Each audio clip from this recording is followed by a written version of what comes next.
siz Qosimning nimasi bo'lasiz? Men uning xotini.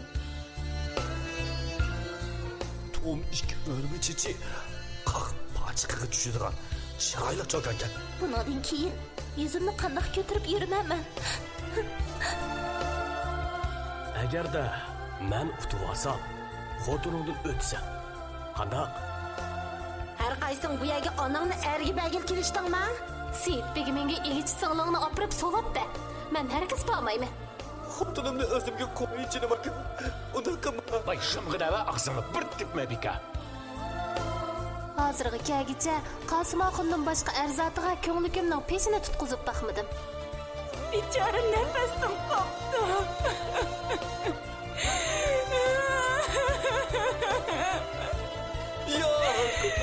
Gelmeysin. Bu şeyde kalırsın. Ondan kımlarla.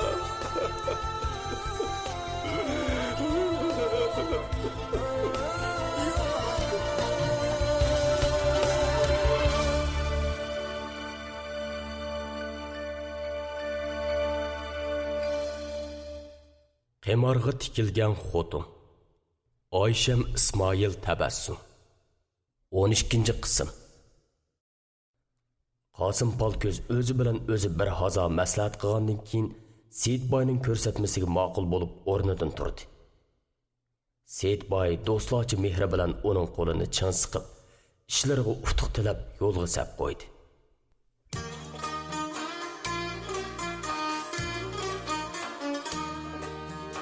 Shundoq qilib, Qosim Polko'z Seyitboyning ko'rsatmasi bo'yicha Avzixonga bir muncha rahmat aytib, bir tuyoq qo'yni uningga hadiya sifatida qoldirib, qolgan koli qo'ylarini haydab yondirib chiqdi. Ondan bozor kunigacha ularni yem bo'g'izlarini yaxshi berib beqib, bozor kuni atiganda oldiga silib haydab bozorga ep chiqdi. Lekin uning ilgari qandoq odam ekanligi, ota-onasini qandoq qoqishib, nima kunlarni ko'rsatganligi, keyin Seyitboy bilan bo'lib o'tgan ishlari hammaga ma'lumlik bo'lg'achqa, kech kirib bozorchilar taqab bo'lishgan chaqqa qadar birmi odam uningdan ahvol so'rab, yetilab tug'anlarni nima qila akaldingiz deb bo'lsa biroz so'rab qo'ymadi. U da uch bozor mana shundoq o'tib ketdi. Koli qo'ylab beqilayverdi. Har haftasi bozorga akilayverdi. Lekin birinimi pul qilolmadi. Bu ahvolni chaparmallar orqali bilib turgan Seyitboy yana o'zining odamlarini ishga selib, uning koli qo'ylarini setib olib pul qilib berdi. Shundaqdimi Qosim Polko'z bu yerda hech ishni aplashtirolmadi. Chunki hamma odam uningdan qochdi. Xuddi uningda yo'qib qoladigan vabo kesili bordek. Xuddi uning oyog'i yetganligi yerni, uni ko'rganligi odamni nasbosidigandek. Yiroqdan ko'rganlarmi agib o'tib ketishdi. Qizg'inlik bilan so'rgan savoli javobsiz. Ko'rishishga uzatgan qo'li javob salomsiz qoldi. Bu yerdagi kishilar shunchalik adovati kuchlilik qildiki, uning ko'zlaridan oqoyli deb qolgan pushaymon tomchilarini, chin ko'nglidan chiqqan odamiylik mehrini hech kim bilmas, sezmas bo'lib ketgan edi. U oxiri bu yurtdan bosh erib chiqib ketdi. Bir kuni kechda xizmatkori orqali Seyitboyni va Abbosni chaqirtib chiqib, bo'lgan ishlarni boyga bir-birlab so'zlab berdi. Ondan o'g'lini quchoqlab, yenish-yenishlab so'yib turib, Seyitboyga bu yerdan ketadiganligini, bir mazgil tirishib pul topgandan keyin qaytib kelib, ularni ip ketadiganligini aytib, Zivarniso bilan Abbosni Seyitboyga topshirib, uning qo'lini ishga qo'llab ching'ida qistida, azob va minnatdorlik yoshlarini to'kkanicha bu yurtdan bosh elib chiqib ketdi.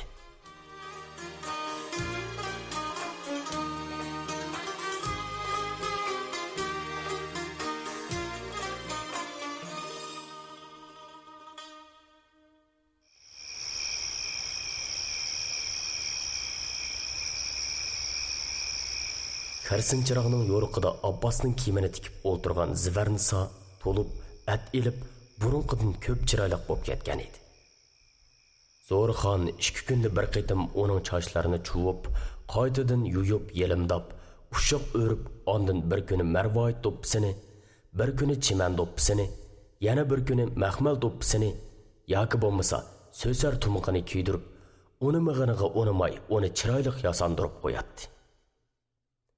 Buni onunğa Seyitboy bilan Qambarnisa xonim topshirgan bo'lib, yangi qiynonisi Shahzodam xonim shundoq bo'lishini xohlaydi.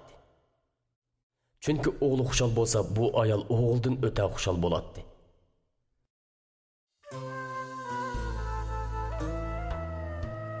Aytura xonim boshda Zivarnisoning bu uyga kelganligidan intayin xush bo'lgan edi. Chunki Qambarnisodan erini talishadigan birisi paydo bo'lsa, ikkisi kunda jidallashib, urushib, bo'lsa mushlashib, chochlashib ketsa, o'zi bir yoqda o'yin ko'rib, hasad o'tlarini, rashk azoblarini orom topqizsa, to'limi obdan ish bo'ladi. Afsus. Kutmaganda Qambarniso xonim bilan Zivarniso ikkisi o'z oilasidan chiqishdi. Ya'ni texi bir-birining qo'ltiqidan chiqmay, o'zicha bir paranglarni qilishib, bir-birini g'idiqlashib, kulishib ketadigan. Seyitboy birsini chaqirsa, har ikkisi birga kiradigan bo'lib oldi.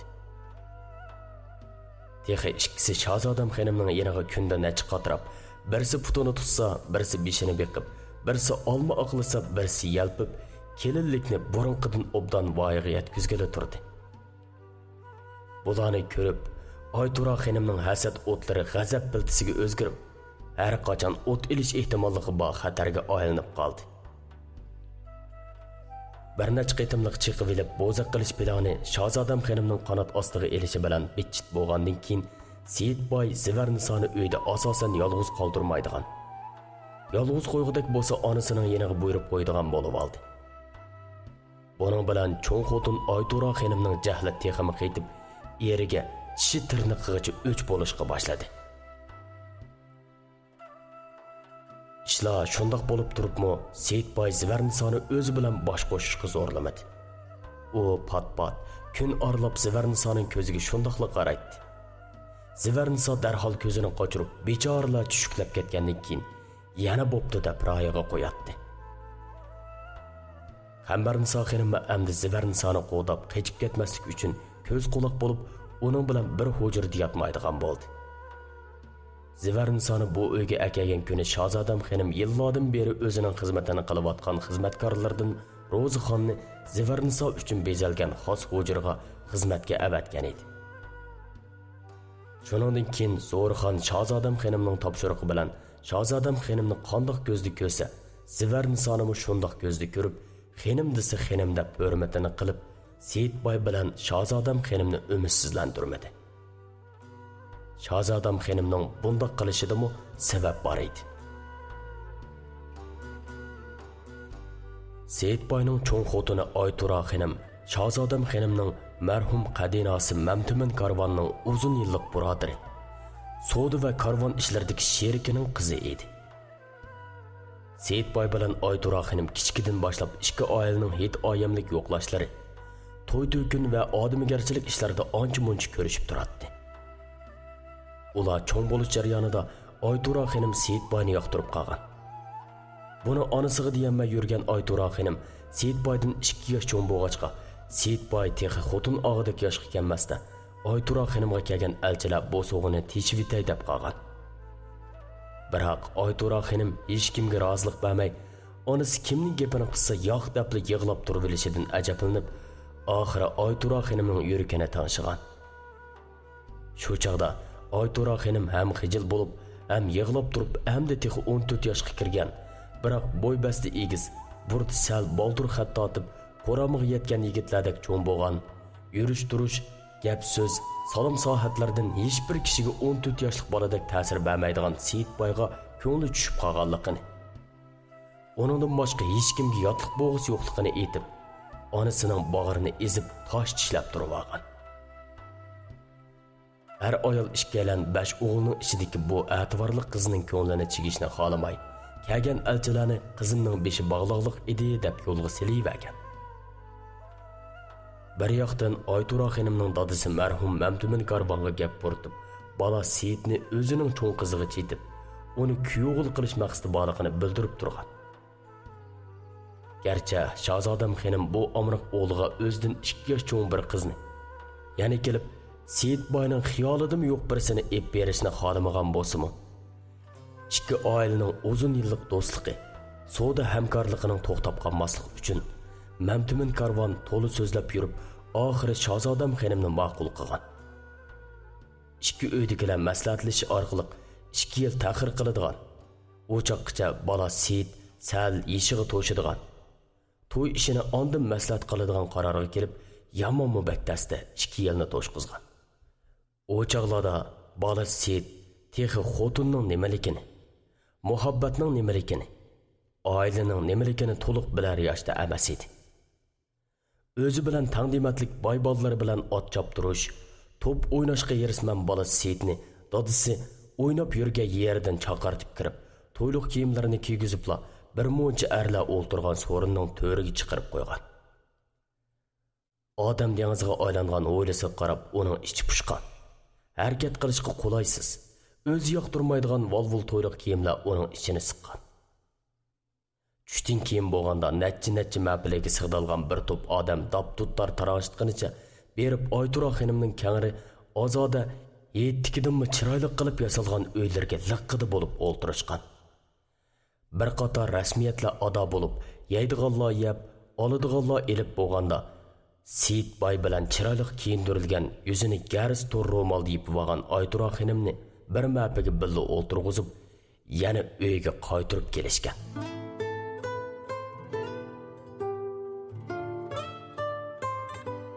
Mana shundoq ishlardan keyin Oytura xonim bilan bola Seyit xotin bo'lib qoldi.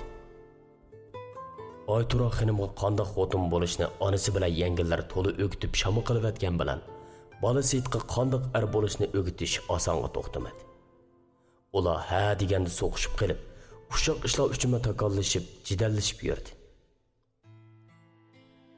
Seyit boy balaliqiga elib, hamma ishda o'zimning rost deb turib oldi. Oytura xonim erkak qizligini davomlashtirib, o'z uyida xizmatkorlari qilgan yo'lsizlikni, akillari qilgan qag'ishlikni, ota-onasi qilgan erkaklikning hammini bu uyda bola Seyitga chiqarishga boshladi. Texi 2-3 qitim Seyit boyga qo'li tegibmi ketdi.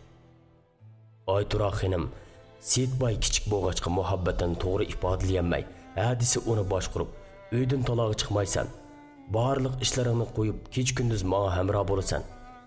Nima desam shuni qilasan, olimdan o'zing xabar olasan deb yo'lsizlarcha talab qo'yib turib oldi. Hatto u kepini olmasa, Shahzodam xonim bilan qiynatisiga chiqishtirib, ular orqali Seyit boyni boshqurib, tanovini tortib turishga urindi. Shuning bilan Seyit boy uni yoqtirmadi. Ikkisining o'tirdi ziddiya shakllanib, nomda xotin, amalda petishmaydigan cho'jiq xo'rozlarga aylanib qolishdi. Oytura xonim aqlga to'lib, xatoliklarni tuzitib, tuzuk ayol bo'lishga boshlaganda, Seyit boymi Qur'onga yetib, qizlarga ko'z sog'idek, yigitlar orasidagi qizlar to'g'risida bo'lingan paranglarga gap qotqidek bo'lib qolgan edi. Biroq uning ko'ngli necha yildan beri o'ziga azaldan yaxshi ta'sir bermagan Oytura xonimdan amon yiroqda edi. Endi bo'lganda Oytura xonimning o'zgarishlari, barliq tirishchanligi, chin ko'ngilligi, sap muhabbati, rayish, muloyimligi, hatto oyog'iga bosh qo'yib yig'laganlarimi Seyit boyning ko'nglini eritmadi. Qandoqli bo'lsin, Seyit boymi Oytura xonimga o'xshashli boy bolasi. Yana kelib o'g'il bola bo'lg'achqa, Oytura xonimning ilgari qilgan muomalalari Seyit boyning g'ururiga tegib, jon-jonidan o'tib ketgan edi. Shunga ikkalan o'tirisida burun kichiklik sababidan mana endi xolimaslik tufaylidan normal ayollik munosabati shakllanmadi. Talodikilar ularning bolalik bo'lmasligini Oytura xonimning tug'masligidan deb tushunsa, uydagilar Seyit boyning Oytura xonim bilan bir yostiqqa bosh qo'yish tugul, hatto yanada o'ltirishga ro'y yo'qligidan ekanligini obdan biladi. O'g'lining avlodsiz o'tib ketishidan g'am yeb qolgan Shahzodam xonim ularni ajrashtirib olish haqida necha qitim gap ochgan bo'lsa-mu, nomdagi erini o'zgarib, o'ngshilib qolar deb umid kutgan Oytura xonim qor yomg'ir yig'lab turib olib, zodala ajrashqala unimadi. Bu mezgilda Mamtumin karvon bilan Qambarnisa xonimning dadisining qaroqchilarning bulon talonida qazo qilganiga necha yil bo'lgan edi. Qambarnisa xonim bu uyda bolachilab beqvilanib, orada asta-asta Seyit boyga ko'ngil tushib qilib, uyoq o'tgan, buyoq o'tganlarda to'limi qamlashgan Seyitboyni maraydigan bo'lib qolganiga xeli bo'lgan. Shundaqla Chechen Shahzodam xonimning bu ishni sizib qilib, Qambarnisa xonimni Seyitboyga ep berish. Shundaq qilib, o'g'lining oilasini butun qilish o'yi barliqqa kelgan edi. Degandek Seyitboy Qambarnisa xonimni xolidi.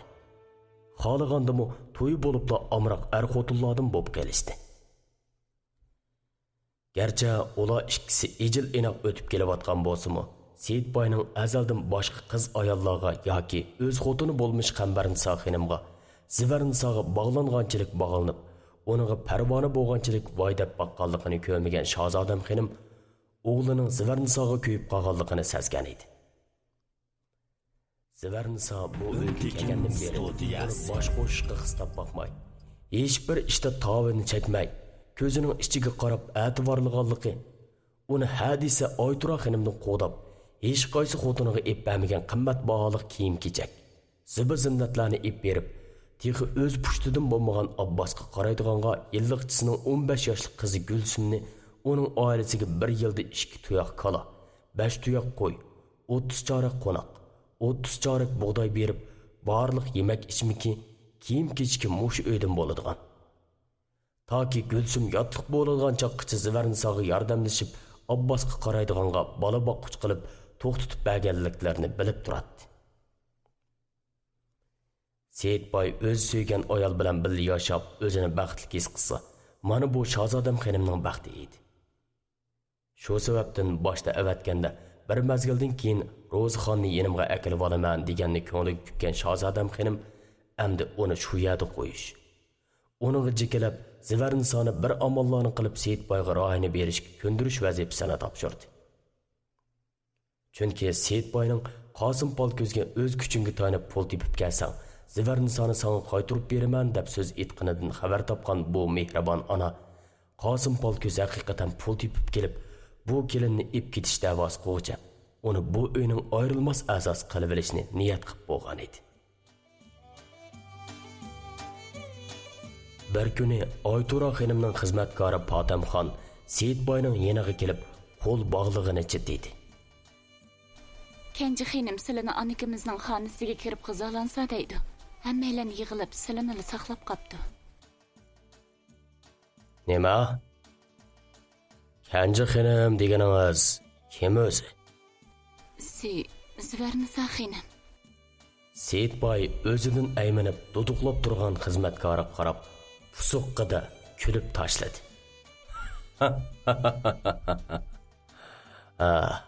Buningdan keyin uni Kenji xonim demang. Nemanchi satga bu? Bugundan boshlab hammanglar uni Gul xonim deb ataysizlar. Boshqalarga yetkazib qo'ying. Hammasi shundoq deb atsin.